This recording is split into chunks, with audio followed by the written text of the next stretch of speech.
how to distinguish or how to identify that size of aluminium is going to be almost same as size of gallium, but in expectation it should be gallium greater than aluminium, right? But in reality they are almost same, although gallium is slightly larger than the aluminium one, but it's almost same. So what is the idea behind it? Can anyone explain me? Hmm?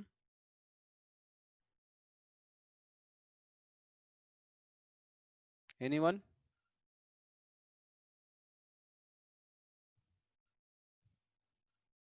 बताइए।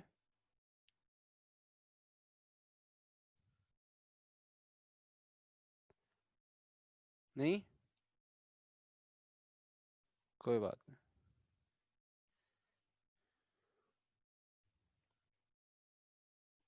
चलो देखते हैं। मैंने बताया था कि aluminium का जो इलेक्ट्रॉनिक कॉन्फ़िगरेशन होता है, the electronic configuration of aluminium, it is, wait a minute guys, I will just do some settings here.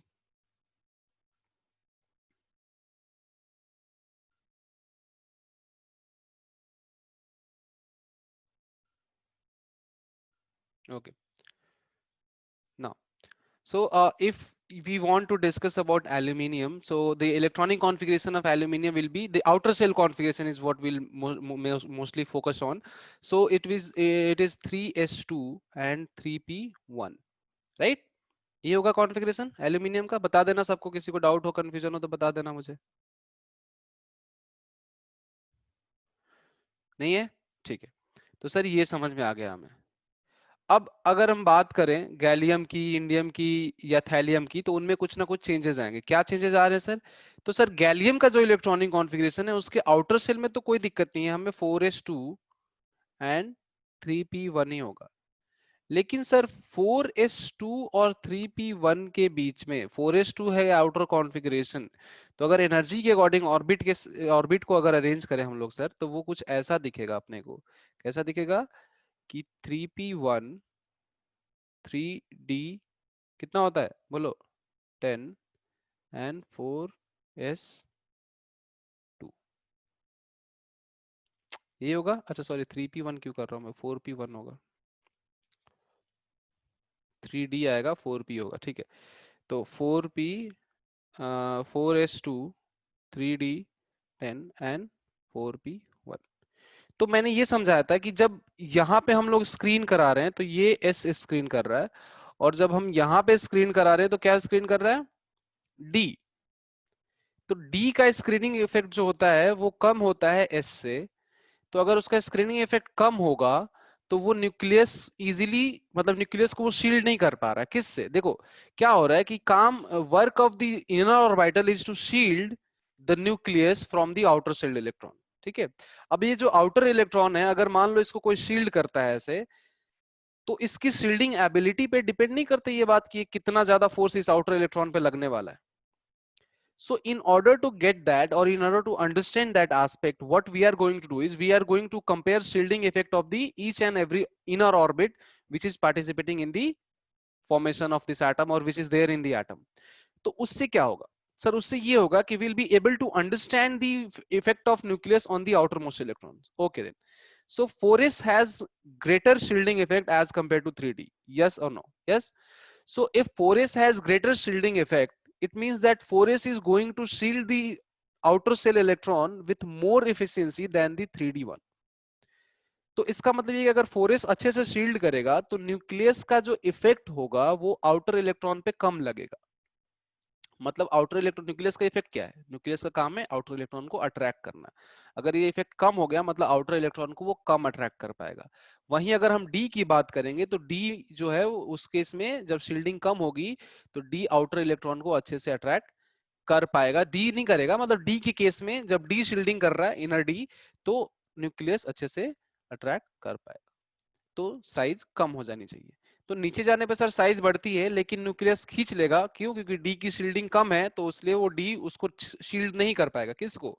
4p को। तो ऐसे समझो कि 4s ऐसा अरेंजमेंट है। तो 4s ऐसा अरेंजमेंट है तो यहाँ पे जो इलेक्ट्रॉन है पीछे वो आपको नहीं दिख रहा है, और 3d ऐसा स्कैटर्ड अरेंजमेंट है तो आपको पीछे वाला इलेक्ट्रॉन दिख रहा है। तो अगर पीछे वाला इलेक्ट्रॉन दिख रहा है तो इस केस में आपका इलेक्ट्रॉन पे इफेक्ट ज्यादा है, लेकिन इस केस में आपका इलेक्ट्रॉन पे इफेक्ट कम है। तो इस केस में आप इलेक्ट्रॉन को खींचोगे क्योंकि आप न्यूक्लियस हो, तो आपकी साइज कम हो जाएगी पूरे एटम की। इस केस में आप नहीं खींच पाओगे, तो आपकी साइज जो है नॉर्मली ज्यादा रहेगी, रिलेटिवली ज्यादा रहेगी। तो यहां से ये होता है कि डी कम शील्ड करेगा तो डी में इलेक्ट्रॉन आ जाएगा पास में। अब नीचे जाने पे साइज बढ़नी चाहिए थी, साथ साथ में इलेक्ट्रॉन पास में भी आ जा रहा है, तो ओवरऑल कंपनसेट होके ऑलमोस्ट सेम रह जाएगा।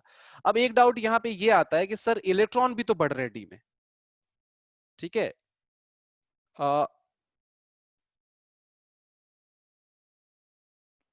ठीक है, अब डी में सर इलेक्ट्रॉन भी तो बढ़ रहे हैं, ये एक डाउट आता है। ऐसे बहुत सारे डाउट्स आ गए मेरे पास, वैसे देखते हैं एक एक करके देखते हैं। अ, अगर डी में इलेक्ट्रॉन्स बहुत ज्यादा हैं तो ये भी सोचो कि प्रोटॉन भी बढ़ रहे हैं न्यूक्लियस में। सिर्फ ये मत सोचो कि डी के इलेक्ट्रॉन बढ़ रहे हैं सर तो रिपल्सन बढ़ना चाहिए।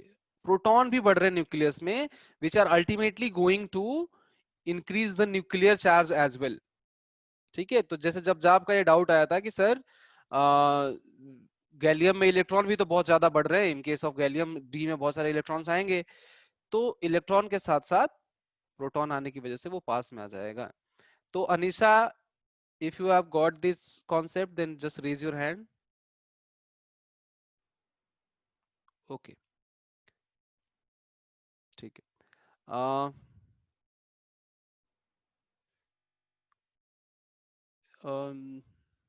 यस, जब आप एक सेकंड रुको।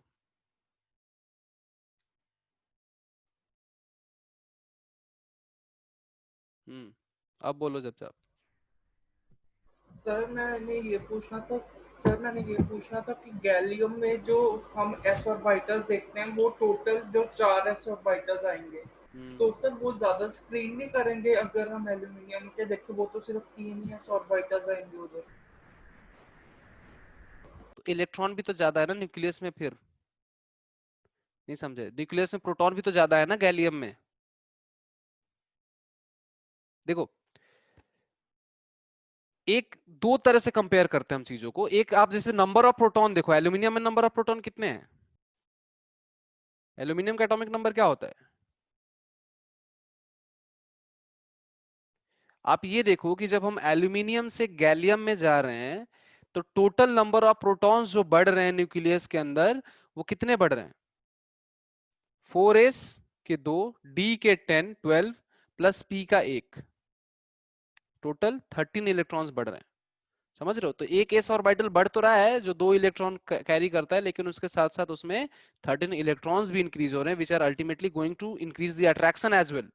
मैं समझ गया तुम्हारी बात कि सर स्क्रीन करने वाले 3 s के ऑर्बिटल है, 1s 2s and 3s aluminium में, और गैलियम में sir 1s 2s 3s and 4s, चार हैं स्क्रीन करने वाले। तो चार के साथ साथ एल्यूमिनियम में इलेक्ट्रॉन भी तो 12 कम है, 13 कम है as compare to gallium. Sorry, electron नहीं, proton inside the nucleus which are going to attract the electron. तो वो भी एस्पेक्ट आपको कंसीडर करना है। इसलिए ज्यादा डिटेल में सोचोगे तो तुमको मिल जाएगा उसका एक्सप्लेनेशन। मैं तो कह रहा हूँ कि ऊपर ऊपर से भी अगर सोचो ना तो तुम्हें दिख रहा है कि इनर डी है इसमें और उसमें इनर एस है, तो इनर डी कम शील्ड करेगा तो वो ज्यादा खिंचाएगा अंदर, अगर अंदर खींचा जाएगा तो साइज छोटी हो जाएगी, सिंपल एज दैट। ठीक है, okay. Now I am going to ask one question कि आयनिक साइज का क्या होगा। एटॉमिक साइज तो समझ में आ गया, अगर आप लोगों को डाउट है तो आप मुझे मैसेज कर दोगे, I will be able to understand that and I will able to explain you properly with that. तो आप अब मैसेज कर दो मुझे कि क्या डाउट्स है, बाकी मैं देखता हूँ। जैसे नेक्स्ट क्वेश्चन है कि जो कंपाउंड है, कोई भी कंपाउंड है, उसकी आयनिक साइज कैसे देखेंगे? कोई भी आयन की आयनिक साइज को कैसे हम लोग कंपेयर करेंगे? कोई बता सकता है?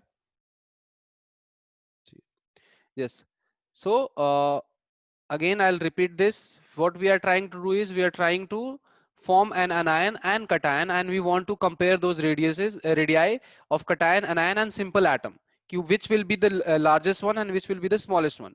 So in order to do that, what we need to do is we need to compare number of protons, number of electrons, effective nuclear charge, and the force on an ion cation, and based on that we can do we can easily calculate the ionic radii. But what I have asked you guys is to calculate, if I have assumed that this is atomic number, this is screening constant of this particular atom. Now I've asked you that if we add one electron, what is going to change? Z will change or not? Sigma will change or not? If it will change, then how is going to be affected, and so on so forth. अब आप मुझे बताओ, बहुत लोगों ने मुझे answer किया है कि sir, like Aryan said that Z effective increases plus sigma Z effective. No, you have to answer. You have to answer case plus electron अगर हम करेंगे तो जेड सेम रहेगा, सिग्मा इंक्रीज होगा। मान्यता बिल्कुल सही, बिल्कुल सही। आर्यन बोल रहा है कि सर अगर हम सिग्मा जेड इफेक्टिव इंक्रीज, ऐसे कैसे आर्यन, दोनों कैसे इंक्रीज होगा? हम्म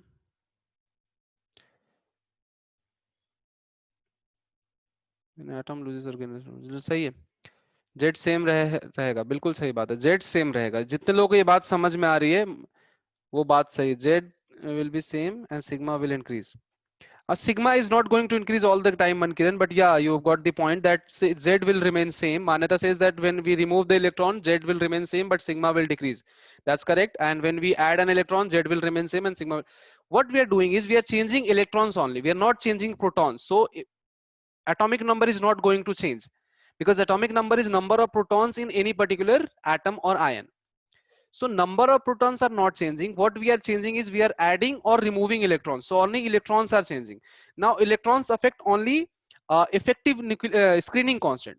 This part is going to be affected by number of electrons. This part is going to be same. तो Z जो रहेगा वो सेम रहेगा। अगर आप लोगों को सबको समझ में आया तो सब लोग क्विकली हैंड रेज करें, नहीं आया तो मना कर दो कि Z सेम रहेगा। ये कितने लोगों को समझ में आ रहा है? ठीक है, atomic number is not going to change, almost everybody is getting that point कि atomic number is not going to change. तो क्या चेंज होगा सर? चेंज होगा सिर्फ और सिर्फ सिग्मा। सिग्मा अगर बढ़ेगा तो क्या होगा सर? अगर सिग्मा बढ़ेगा तो साइज, चलो उसको भी मैं करता हूं, उसको भी करता हूं मैं, बट मुझे लगता है कि बहुत लोगों को ये आइडिया लग गया होगा कि अब क्या होने वाला है आयन और एटम में। ठीक है, बहुत सिंपल सी बात है कि सर सिग्मा अगर बढ़ेगा, देखो पहला आप देखते हैं एटम का है, सॉरी एटम की बात करते हैं सबसे पहले हम लोग। तो सर एटम की बात कर लेते हैं सबसे पहले। एटम में अगर मान लो कि जो अपना एटम है तो उसमें जेड इफेक्टिव क्या हो जाएगा? That will be equal to Z minus sigma. अब मैं अनायन और कटायन की बात करता हूं, तो जेड इफेक्टिव प्लस लिख दिया मैंने इसको कटायन के लिए, ठीक है। तो that will be equal to Z minus sigma plus, और जेड इफेक्टिव अनायन का मैंने लिख दिया minus, which will be equal to Z minus sigma. Minus मैंने इसका नाम दे दिया, बस एक नाम के लिए लिखा है मैंने, सिग्मा प्लस और सिग्मा माइनस जस्ट रिप्रेजेंट्स कि ये कटायन वाला इफेक्टिव स्क्रीनिंग कांस्टेंट है और ये अनायन वाला। Z is not going to change, that we have already established. अब हमें क्या करना है कि अब हमें सिग्मा प्लस सिग्मा माइनस और सिग्मा में कंपेयर करना है। तो चलिए करते हैं। तो सर इलेक्ट्रॉन अगर ऐड करेंगे तो स्क्रीनिंग कांस्टेंट बढ़ेगा, क्योंकि इलेक्ट्रॉन ही तो स्क्रीन करता है, और अगर जो स्क्रीन करने वाले का ही नंबर बढ़ा दिया आपने तो स्क्रीनिंग कांस्टेंट बढ़ेगा।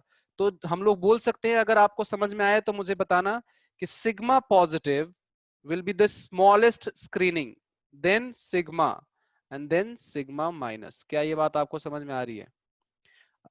बोलो। Okay, so now you also have I think in Zoom you have reaction also, so you can give your reaction if you like कि हाँ समझ में आ गया सर ऐसा। there are so many reactions in Zoom anyway। so the point is simply अगर हम लोग समझे इसको तो सबसे सिंपल तरीके से ये समझ में आता है कि सर सिग्मा जो है वो इलेक्ट्रॉन बढ़ने से बढ़ता है, और अगर इलेक्ट्रॉन हम ऐड करेंगे तो सिग्मा बढ़ेगा, और अगर रिमूव करेंगे तो सिग्मा घटेगा। अब अगर इसके बेसिस पे सिग्मा की वैल्यू इन तीनों में डालोगे तो आपको क्या लगता नहीं है कि सर जेड इफेक्टिव जो होगा वो कटायन का सबसे ज्यादा होगा, फिर होगा न्यूट्रल वाले का, और फिर अनायन का सबसे छोटा होगा?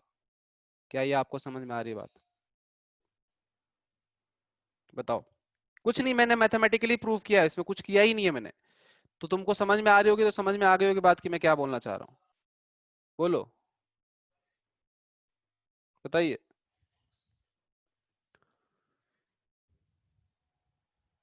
ठीक है, तो समझ में आ गया सबको ऑलमोस्ट। नहीं समझ में आया तो भी कोई दिक्कत नहीं, जिसको समझ नहीं आया हैंड रेज कर सकते हो, I will try to explain again and again until you don't get the point, until you get the point, sorry. तो ठीक है, ठीक है, मैं कोशिश करता हूँ फिर से एक बार समझाने का कि देखो, अगर इलेक्ट्रॉन हम ऐड करेंगे, सिंपल से समझना, इलेक्ट्रॉन ऐड करेंगे तो सिग्मा बढ़ेगा, ठीक है। अब अगर तुम देखो कि अगर सिग्मा बढ़ेगा तो तुमको नहीं लगता कि ये ओवरऑल क्वांटिटी घटेगी, ठीक है। मान लो कि ये तुम्हारी अर्निंग है और ये तुम्हारे एक्सपेंसेस हैं, अगर एक्सपेंसेस बढ़ेंगे तो ओवरऑल सेविंग घटेगी ना, ये तुम्हारी सेविंग है। पैसे के मामले में चीजें समझ में आती है अच्छे से, पैसा से समझाओ तो समझ में आता, मुझे लगता है ऐसा। तो मान लो कि तुम्हारे पास पैसा है, Z effective is your saving, Z is your earning and sigma is your expenses. So if expenses increases, obviously your saving is going to decrease.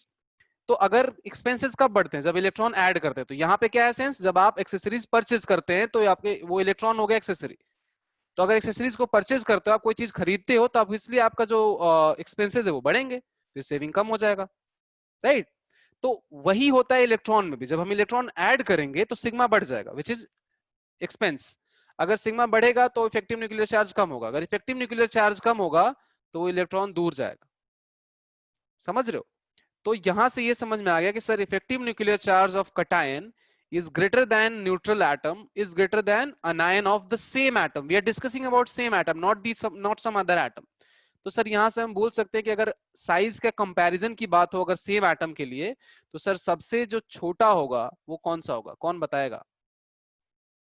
Quickly मुझे मैसेज करो फटाफट जिनको समझ में आया कि एक्स प्लस और एक्स माइनस में सबसे बड़ा कौन सा होगा साइज में, सबसे बड़ा साइज में कौन सा होगा। गलत सोच रहे हो आप लोग, उल्टा सोचो, सबसे बड़ा पूछ रहा हूं मैं। यस आर्यन करेक्ट, आर्यन का सही है, मान्यता आपका गलत है। यस मान्यता आप सही है, ठीक है। हम्म गिरीशा फिर से सोचो, गलत बोल रहे हो आप। अनीशा राइट करेक्ट है, ठीक है सही है। देखो निधिता वापस सोचो, गलत है, उल्टा बोल रहे हो आप। सक्षम गलत है, वापस सोचो, ठीक है थोड़ा बहुत। हाँ जब जाप ट्रेंड सही है तुम्हारा, अंकुश सही है, बिल्कुल सही। देखो क्या हो रहा है कि आपको कुछ नहीं करना है, सिंपली आपको क्या करना है कि यहाँ पे जो चीजें दी गई हैं उनको समझने की कोशिश करनी है, और कुछ नहीं है इसमें। यहाँ पे तुम्हें दिया गया है कि सर जेड इफेक्टिव जो है वो अनायन का सबसे कम है। तो अगर अनायन का इफेक्टिव न्यूक्लियर चार्ज कम है तो इसका मतलब अनायन का बाहरी इलेक्ट्रॉन पे जो इफेक्ट है वो कम है। अब अगर बाहरी electron, sorry not anion, nucleus का, in case of anion nucleus का आउटर मोस्ट इलेक्ट्रॉन पे इफेक्ट कम है। क्यों कम है सर, क्योंकि इफेक्टिव न्यूक्लियर चार्ज कम हमने कैलकुलेट किया अभी मैथमेटिकली। अब अगर इफेक्ट कम है तो इसका मतलब ये है कि इलेक्ट्रॉन इसके कंट्रोल में नहीं है, या कम है इसके कंट्रोल में, किसके, न्यूक्लियस के। और इलेक्ट्रॉन अगर न्यूक्लियस के कंट्रोल में कम है मतलब इलेक्ट्रॉन न्यूक्लियस से दूर जाएगा। अगर इलेक्ट्रॉन न्यूक्लियस से दूर जाएगा इसका मतलब साइज जो होगी वो बड़ी हो गई। क्यों, क्योंकि साइज का डेफिनेशन यही है सर कि distance of outer most electron from nucleus is atomic radius. तो एटॉमिक रेडियस जो होगी वो उस पर्टिकुलर कंपाउंड की या अनायन की ज्यादा होगी न्यूट्रल वाले से। तो इसका मतलब ये होगा कि सबसे बड़ा होगा, अगर हम बात करें जो अपन एग्जांपल लिए उनमें अगर हम डिस्कशन करें, तो सबसे बड़ा होगा अनायन अगर सेम एटम की बात करें, फिर बड़ा उससे छोटा होगा न्यूट्रल एटम, और सबसे छोटा होगा cation. So in general if you talk, so on removal of an electron atomic radii, atomic radius decreases.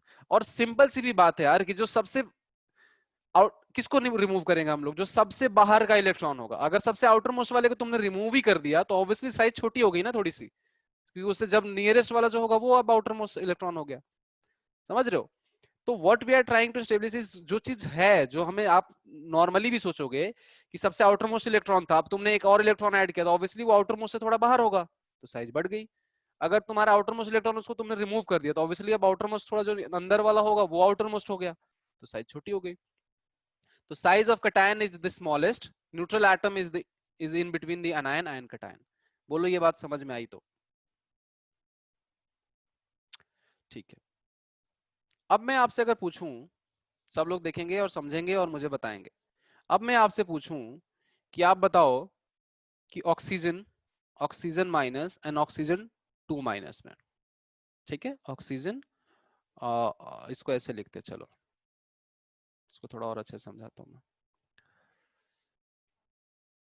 Oxygen 2 minus, oxygen 2, 2 minus, and oxygen 2 minus. All these three have something different, or they're not same, they are different oxides.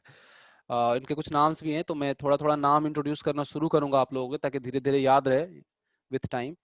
तो सबको समझ में आया ये बात? तो आप मुझे कंपेयर करके बताओ कि इसमें सबसे बड़ा कौन होगा। चलो, मैं इसमें नाम लिखने में आपको डिफिकल्टी होगी, तो मैं इसको नाम दे देता हूँ 1, 2, और इसको नाम देता हूँ 3। तो आप 1 2 3 के हिसाब से बताओ कि सबसे बड़ा कौन होगा और सबसे छोटा कौन होगा, मतलब इंक्रीजिंग या डिक्रीजिंग ऑर्डर में आप कंपेयर करके बताओ सब लोग फटाफट। चलो देखते हैं कितने लोग के आंसर आ रहे हैं इसमें। अगर आपको समझ में आया ऊपर वाला कॉन्सेप्ट तो ये तो कर ही सकते हो। सबसे बड़ा अकॉर्डिंग टू दिशांत इज 2। वापस सोचो दिशांत। ओके, इस क्वेश्चन को थोड़ा मैं और अच्छे से करता हूँ। I think what I am trying to say is not what looks here.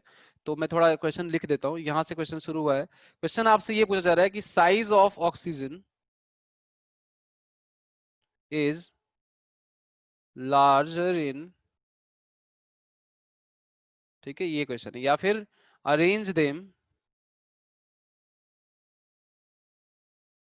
According to size of oxygen.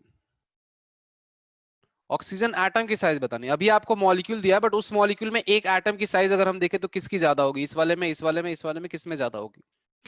तो वो आपको देखना है और बताना है। तो take your time, don't worry, आप सोचो और बताओ। नंबर दे दिया। Yes Srishti, your answer is correct.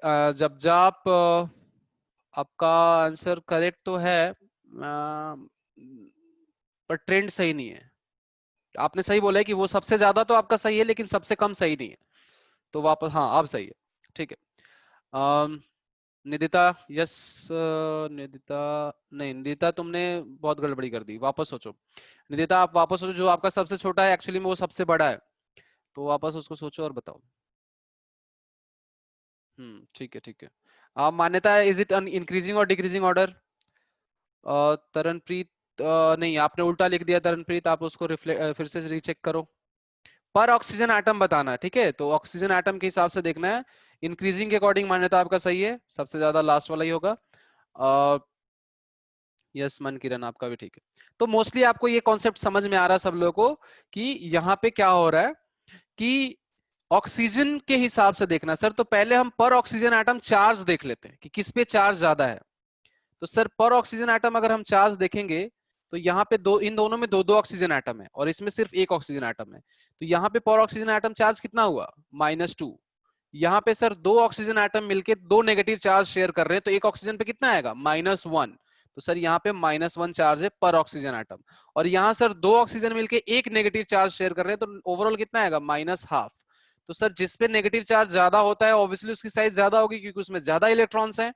तो इसका मतलब ये हुआ कि सर सबसे बड़ा होगा ऑक्साइड, फिर होगा पैरोक्साइड, और सबसे कम होगा सुपर ऑक्साइड। देखो इनका नाम है, सॉरी O2 पे माइनस, इनका जो नाम है, ये ऑक्साइड जो है इनका नाम है, ठीक है?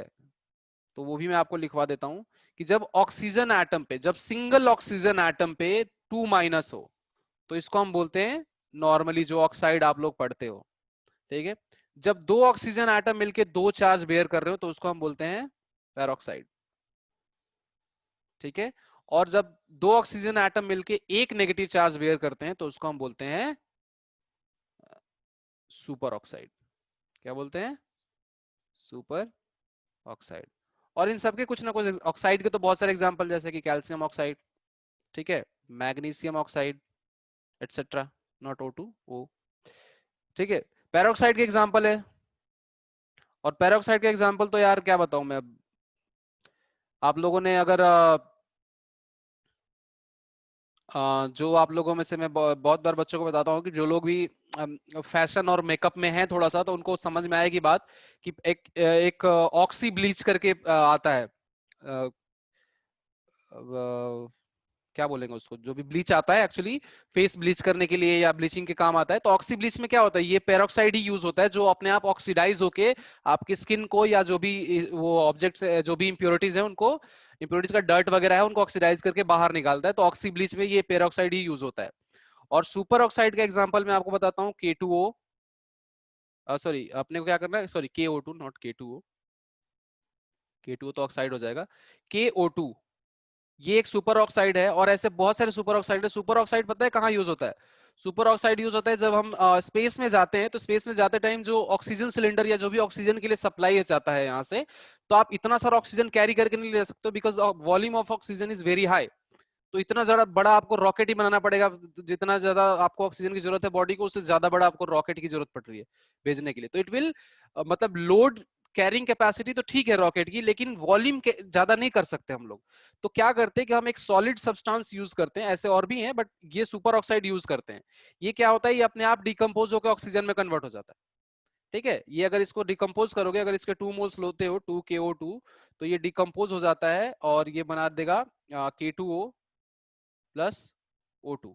ठीक है, कितने एटम है टोटल? 4 ऑक्सीजन है, तो 2 तो इधर आ गए, और मतलब इसको बैलेंस कर लेना कुल मिला के।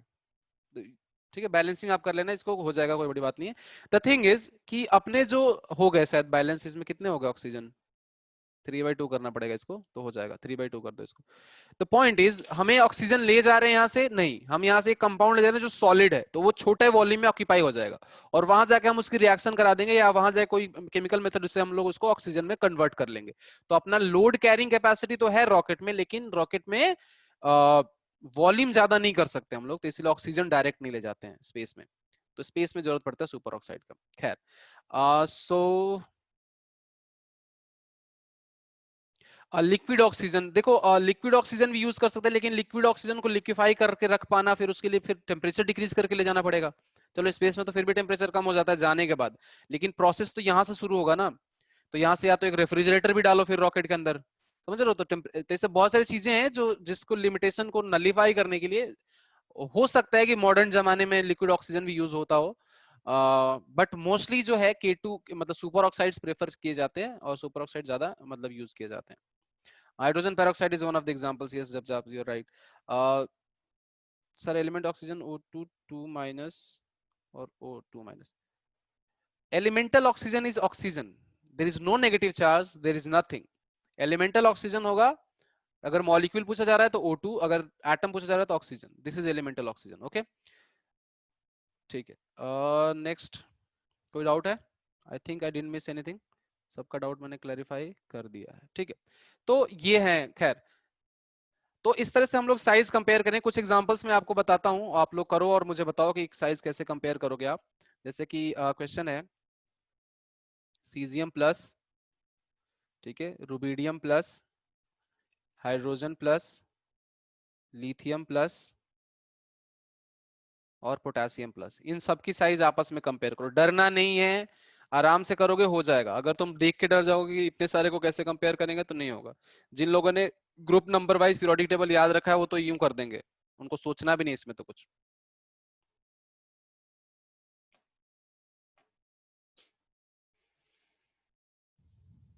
तो बताइए कैसे करेंगे? चलो मैं इनका नाम देता हूं अगेन आपको सिंप्लीफाई करने के लिए। ये 1 है, ये 2 है, ये 3 है, ये 4 है, और ये 5 है। तो आपको अरेंज करना है इनको कि कौन सबसे छोटा या बड़ा, जैसे भी ट्रेंड हो उस हिसाब से अरेंज करो।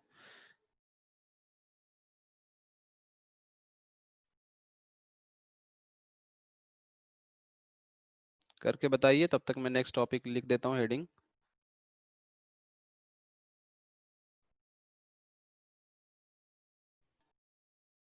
ओके देन, सो चलो देखते हैं कितने लोग आया भाई। ठीक है, मान्यता 3452134, बिल्कुल सही, वेरी गुड मान्यता, सही है। Taranpreet is right, yes Girisha correct. जब जाप तुम्हारा गलत हो गया, तुमने उल्टा कर दिया सीधे। ओके, नहीं जब जाप तुम्हारा भी सही है, ठीक है ठीक है ठीक है, सही है सही है। निशा, ठीक है ठीक है। नवलीन आपका भी सही है, बिल्कुल सही सक्षम। So in this case, I think most of you are getting the point that along a group, atom is not the same. So along a group trend is going to be same, क्योंकि अगर group, क्योंकि सारे elements जो मैंने आपको यहाँ पे दिए हैं वो एक ही ग्रुप से बिलोंग करते कि नहीं, देखो आप, ये सारे फर्स्ट ग्रुप के एलिमेंट्स हैं। तो अगर एक ही ग्रुप के हैं, सब में से एक इलेक्ट्रॉन निकालो तो सबका थोड़ा थोड़ा डिक्रीज हो गया, बट जो सबसे छोटा था अभी भी छोटा रहेगा, और जो सबसे बड़ा था वो अभी भी बड़ा ही रहेगा। तो इसका मतलब ये हुआ कि सबसे छोटा अगर बात करें तो ये कौन सा ग्रुप है, hydrogen, lithium, sodium, potassium, rubidium, caesium, ये फर्स्ट ग्रुप के एलिमेंट्स है सारे, है ना, फर्स्ट ग्रुप के एलिमेंट्स हैं। तो अगर इनमें से मान लो तुम सब में से एक इलेक्ट्रॉन निकालोगे तो सबका इक्वली डिक्रीज होगा, कोई टेंशन की बात ही नहीं इसमें।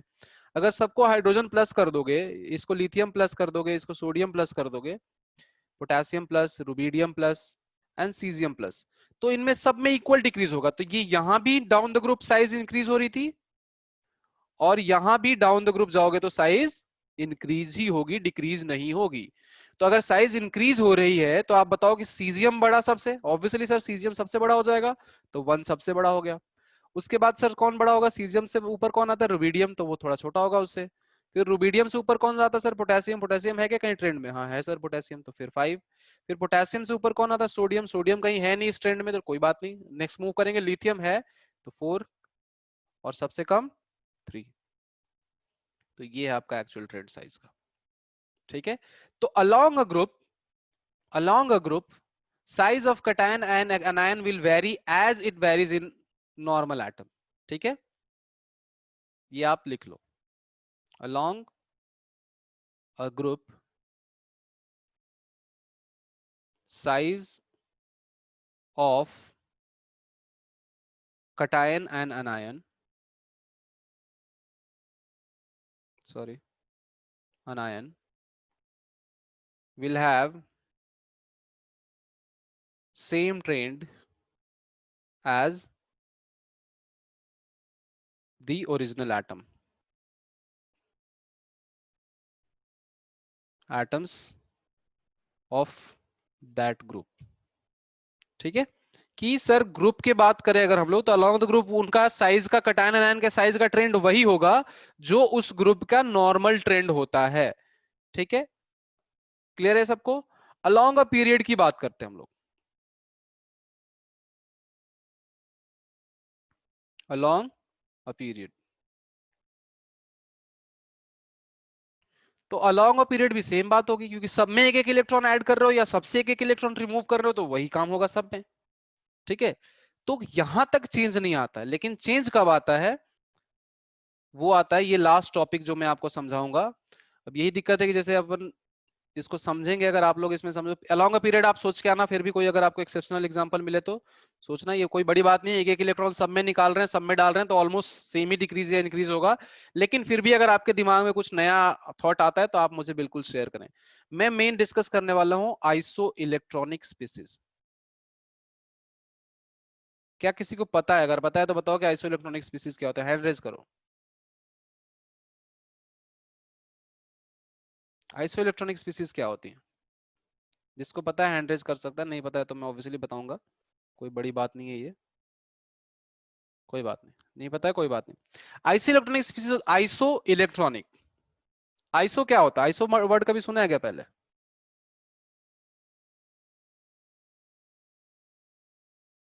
Same number of electrons, very good Manyata. Isotopes नहीं, iso electronics and isotopes have some different. तो आइसो, यस आर्यन, पता है आपको, ठीक है। Oh sorry, I forgot to, हाँ। तो आइसो इलेक्ट्रॉनिक और आइसोटोप में डिफरेंस है, there are two different kinds, but I think 2-3 लोगों को अब समझ में आ गया।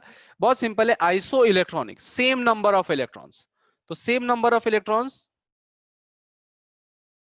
सेम नंबर ऑफ इलेक्ट्रॉन्स, क्या सेम नंबर ऑफ इलेक्ट्रॉन्स, किसका सेम नंबर ऑफ इलेक्ट्रॉन्स, तो यहां पे लिखोगे एटम्स और ions having same number of electrons are called isoelectronic species. क्या, एटम्स या ions with same electrons, with same number of electrons are called isoelectronic species. Isotopes होते हैं कि सेम एटम का डिफरेंट मास नंबर वाला, हाँ nuclear charge different रहेगा उनका ऑब्वियसली, इसी वजह से उनके साइज का हम लोग कंपैरिजन कर रहे हैं, बहुत सही। अब धीरे धीरे मुझे लग रहा है कि लोग पढ़ाई कर रहे हैं तो आप लोगों को समझ में आ रही है चीजें कि हाँ, जैसे गिरीशा ने बताया कि सर इलेक्ट्रॉन सेम रहेंगे लेकिन इफेक्टिव न्यूक्लियर चार्ज जो होगा उनका वो अलग होगा। क्यों? क्योंकि ऑब्वियसली अगर आइसो इलेक्ट्रॉनिक बनाना है दो स्पीसीज को, तो या तो वो सेम एटम हो या किसी दूसरे एटम से इलेक्ट्रॉन ऐड या रिमूव करके किया गया हो। तो मैं सबसे सिंपल एग्जांपल लेके समझाता हूँ। कौन सा एग्जांपल लिया जाए बताओ? कोई भी एग्जांपल आप मुझे मैसेज कर दो। जैसे अ, अपन क्या लिया जाए? चलो हाँ, अपन ऐसा करते हैं कि दो एटम ऐसे कंपेयर करते हैं जिनमें कि आइसो इलेक्ट्रॉनिक है और साइज डिक्रीज या इंक्रीज हो रही है। लिथियम 2+ एंड हाइड्रोजन, हाँ ये कर सकते हैं, बट दोनों प्रोटॉन हो गए, साइज दोनों की बराबर हो सके वो तो। अब देखो हाँ, ऐसे कर सकते हैं। देखो क्या करना है अपने को, एक ले लेते हैं अपन सोडियम। सोडियम का एटॉमिक नंबर क्या होता है? 11। ठीक है। और सोडियम से जस्ट पहले क्या आता है? तो सोडियम पे अपन कर देते हैं प्लस। ठीक है। और दूसरा हम लोग कर देते हैं, सोडियम से पहले आता उधर फ्लोरीन, उस पे कर देते हैं हम लोग माइनस। तो फ्लोरीन का एटॉमिक नंबर होता है कितना? 9। तो जब इसमें आपने माइनस किया तो एक इलेक्ट्रॉन इसमें ऐड हो गया which will be equals to 10, और जब इसमें से आपने प्लस कर दिया तो इसमें से एक इलेक्ट्रॉन माइनस हो जाएगा which will again be equals to 10। तो क्या आपको समझ में आ रहा है कि दोनों आइसो इलेक्ट्रॉनिक है? आप करके देख लो, दोनों में नंबर ऑफ इलेक्ट्रॉन्स सेम होंगे। इलेक्ट्रॉन्स की बात कर रहे हैं यहाँ पे। ठीक है। तो सोडियम और फ्लोरीन दोनों की हम अलग अलग बातें करते हैं और दोनों को समझने की कोशिश करते हैं। तो सोडियम प्लस का क्या सीन है कि सर सोडियम प्लस में नंबर ऑफ प्रोटॉन्स कितने हैं? कितने हैं सोडियम प्लस में नंबर ऑफ प्रोटॉन्स? 11। कितने हैं? 11। क्यों सर? क्योंकि न्यूट्रली जितने प्रोटॉन होते हैं उतने न्यूट्रॉन होते हैं, तो सॉरी प्रोटॉन होते हैं उतने इलेक्ट्रॉन होते हैं, तो 11। बिल्कुल सही, सबका ऑलमोस्ट सही आंसर है, 11 प्रोटॉन होंगे। सर फ्लोरीन माइनस में कितने प्रोटॉन होंगे? 9। ठीक है। तो इसका मतलब इसका जेड है 9 और इसका जेड है 11। ठीक है। ठीक है, यहां तक क्लियर है सबको? अब आप बताओ कि सोडियम प्लस में नंबर ऑफ इलेक्ट्रॉन्स कितने हैं? तो सर अभी तो आपने बताया कि 10 इलेक्ट्रॉन्स है, तो ठीक है लिख देता हूं मैं, number of electrons is equal to 10। और इसमें सर, तो इसमें भी सर आपने बताया अभी जस्ट कि इलेक्ट्रॉन्स 10 है, 10। तो सर आप मुझे बताओ कि सिग्मा किसका ज्यादा होगा? बताओ। बोले सर सिग्मा तो दोनों का बराबर होगा ना, अगर दोनों में नंबर ऑफ इलेक्ट्रॉन सेम है तो आउटरमोस्ट इलेक्ट्रॉन अगर, इसका मतलब सेम ही ऑर्बिटल कॉन्फ़िगरेशन सब कुछ सेम होगा इनका, तो सिग्मा तो दोनों का बराबर हुआ ना सर। तो इसका मतलब ये होगा कि सिग्मा, इसको मान लो लिख दिया मैंने सिग्मा Na प्लस, और इसको लिख दिया मैंने सिग्मा क्या, F माइनस। क्या है सिग्मा यहाँ पे? सर सिग्मा स्क्रीनिंग कांस्टेंट है जो आप स्टार्टिंग से लिए आ रहे हो, इसमें क्या पूछने की बात है? ठीक है। तो sigma of sodium will be equals to sigma of F minus. क्या इसमें किसी को डाउट है तो बता दो, है तो बता दो, मैं क्लैरिफाई करूंगा। नहीं है? ऑब्वियस सी बात है कि सर अभी आपने बताया जब इलेक्ट्रॉन ही सेम है तो स्क्रीनिंग इफेक्ट भी तो सेम ही रहेगा ना। तो सर अब हम जेड इफेक्टिव की बात करें तो जेड इफेक्टिव होगा सर सोडियम के लिए, अगर हम बात करते हैं Na प्लस के लिए, तो वो हो जाएगा 11 minus sigma of Na plus. और सर इसका अगर हम जेड इफेक्टिव बात करें फ्लोरीन माइनस के लिए, तो वो हो जाएगा सर कितना? 10, नहीं 10 भी नहीं, 9, not 10, 9 minus sigma F minus. अब सर ये दोनों तो बराबर हैं, ये और ये तो इक्वल है। तो आप बताओ कि सर आपको दिख रहा है क्या कि Z effective of Na plus will be greater than Z effective of F minus? क्या ये आप लोगों को दिख रहा है सबको? तो इसका मतलब size of Na plus is smaller than size of F minus, क्योंकि जिसका इफेक्टिव न्यूक्लियर चार्ज ज्यादा होता है वो इलेक्ट्रॉन को स्ट्रांगली खींचता है, कहां, अंदर की तरफ। अगर अंदर आएगा तो साइज छोटी हो जाएगी। So for iso electronic species अगर हम बात करेंगे तो साइज की अगर हम बात करते हैं तो Na प्लस की साइज ज्यादा होगी F माइनस से, सॉरी गलत बोल दिया मैंने, Na प्लस की साइज छोटी होगी F माइनस से। इफेक्टिव न्यूक्लियर चार्ज ज्यादा मतलब साइज छोटी, तो F माइनस की साइज बड़ी होगी Na प्लस से। और आप इसका ट्रेंड लिख के आओगे आज की क्लास में, क्योंकि मैंने बहुत ज्यादा टाइम ले लिया सर का, तो आप ट्रेंड लिख के आओगे किसका, इफेक्टिव न्यूक्लियर चार्ज का। किसके सर, कोई भी आइसो इलेक्ट्रॉनिक स्पीसीज में मान लो पॉजिटिव चार्ज बढ़ाते ही जा रहे हैं तो क्या होगा, और नेगेटिव चार्ज बढ़ाते जा रहे हैं तो क्या होगा। तो आप एक बार फिर से आइसो इलेक्ट्रॉनिक को पढ़ के आओगे, जहां मैंने कंप्लीट किया वहीं से कंटिन्यू करूंगा मैं। डाउट्स होंगे आप मुझे प्रायर मैसेज कर देना, तो अगर इस चैप्टर से रिलेटेड है तो। दूसरे चैप्टर से रिलेटेड जो डाउट्स है प्रीवियस चैप्टर से, उनका हम डाउट सेशन रखेंगे इंडिविजुअली, प्रोबेबली इधर ऑन थर्सडे और on Friday will keep those doubt sessions, but उससे पहले भी हो सकता है तो मैं कोशिश करता हूँ। ठीक है, so that will be it for today.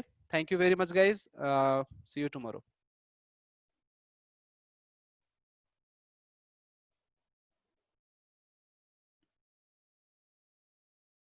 चलो थैंक यू, बाय बाय, कोई दिक्कत नहीं है, आप बिना थैंक यू बोले भी जा सकते हैं, कोई दिक्कत नहीं, because I have muted every one of you. So ठीक है, आप धीरे धीरे सेशन छोड़ दीजिए, कोई दिक्कत नहीं है। और डाउट्स हो तो आप मुझे मैसेज कर देना। चलो एंड कर रहा हूँ मैं मीटिंग।